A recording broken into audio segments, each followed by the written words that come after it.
Since Friday, Winnipeg Jets players have been saying they have something to prove in these playoffs after last year's disappointing first-round exit to Vegas, so they don't really need extra motivation.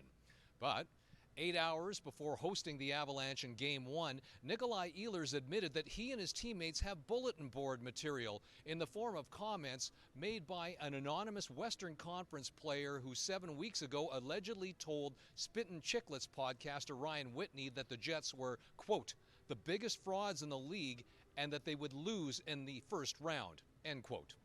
You know, there's been some talk, obviously, that, you know, maybe we aren't where we're supposed to be, and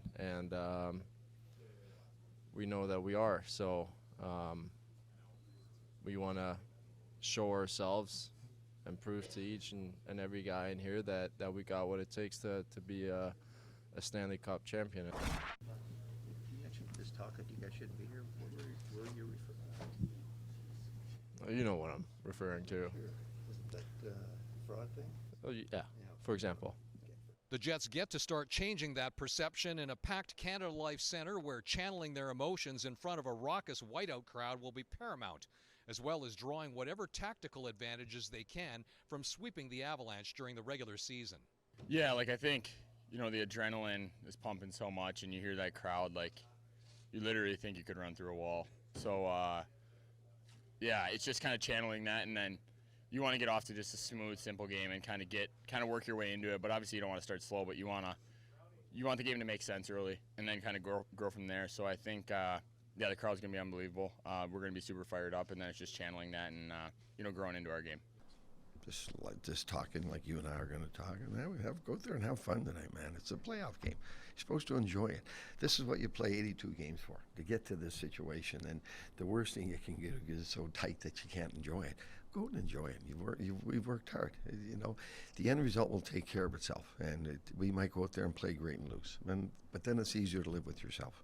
So, yeah, it's just going to be taking those one-on-one conversations and get a fence for them.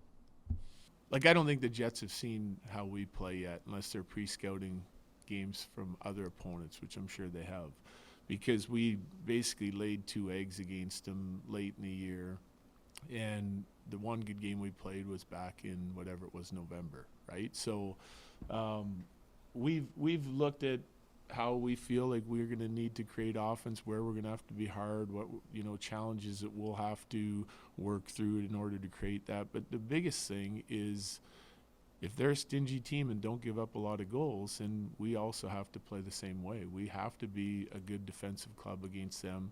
It's an area of our game where we've been really good at times during the year and struggled in other times, and our results are directly correlated with our defending details. So our guys understand it. We're ready to play a 200-foot game. We're prepared for a tough series, and you know, that basically kind of sums up our messaging to our team without going into too much detail. Yeah, I mean, obviously you grow familiar with the team when you play them 3 times, and especially the last game, you know, being so recent. But playoffs are a different animal, and you know, their lines might look a little different with injuries and whatnot. But the biggest thing you can take away is, I think we kind of know if we play our system and we don't turn it into a run and gun fest, that we can win this series. And you know, I think we will win this series if we do those things the right way. It's just when, you know, we can get away from our game, that's when, you know, 29 can kind of do his thing. So we're gonna have to be real diligent against, you know, some of those top guys and